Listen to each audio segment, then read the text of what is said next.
Ami, entends-tu le vol noir des corbeaux sur nos plaines?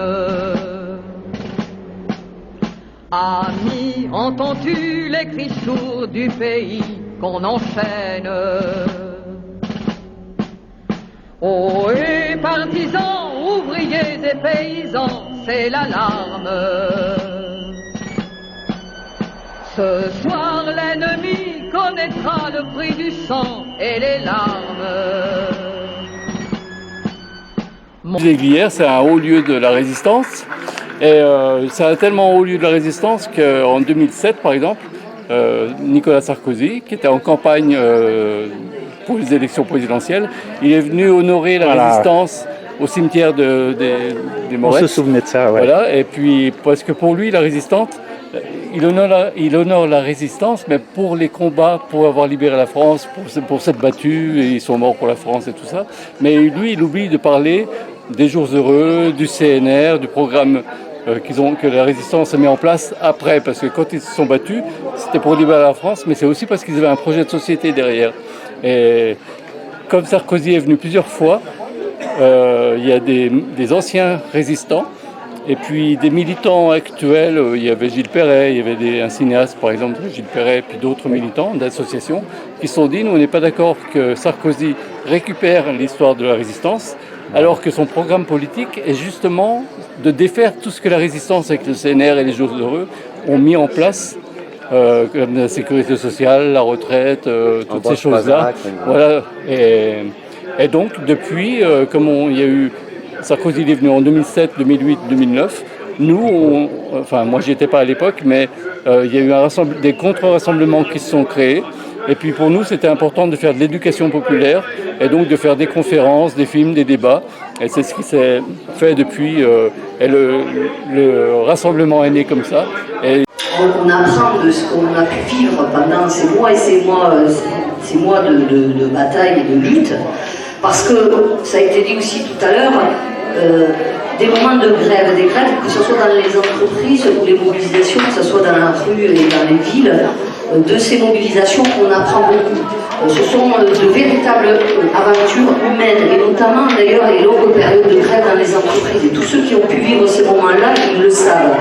Une journée de conférences ici avec des films, des débats et des expos, et puis une journée où on fait un témoignage sur le plateau des Glières, avec des anciens résistants, même il y avait Stéphane Hessel, Aubrac et tout ça qui étaient là, Walter Bassan, et des lanceurs d'alerte et des résistants d'aujourd'hui qui viennent parler.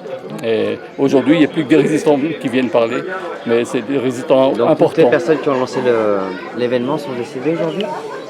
Non, il y avait des résistants d'aujourd'hui qui étaient vivantes, mais tous les résistants d'hier sont décédés. Mais ils nous ont appelés à poursuivre le combat. Est-ce que tu as des exemples, un peu, je te demande, d'une société différente Est-ce que tu peux aller un peu plus loin que la sécurité sociale ou qu'est-ce qui prenait vraiment ces résistants ? Je pense qu'ils prenaient une idée du vivre ensemble, qui était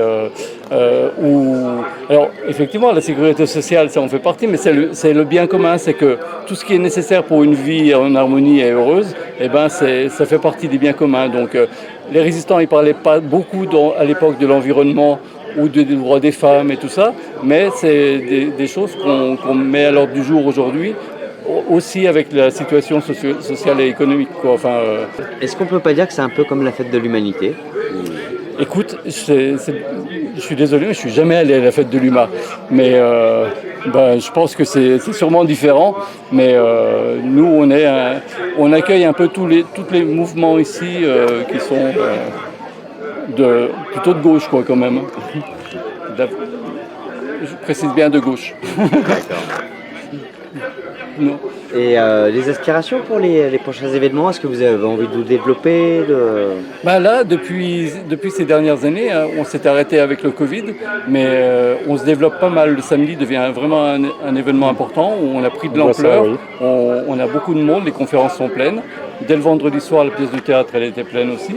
Et oui, on a comme objectif de se développer. Et puis on prend une dimension un peu nationale. On parle de nous un peu partout maintenant. On est un peu une référence, c'est bien. Ami, entends-tu le vol noir des corbeaux sur nos plaines?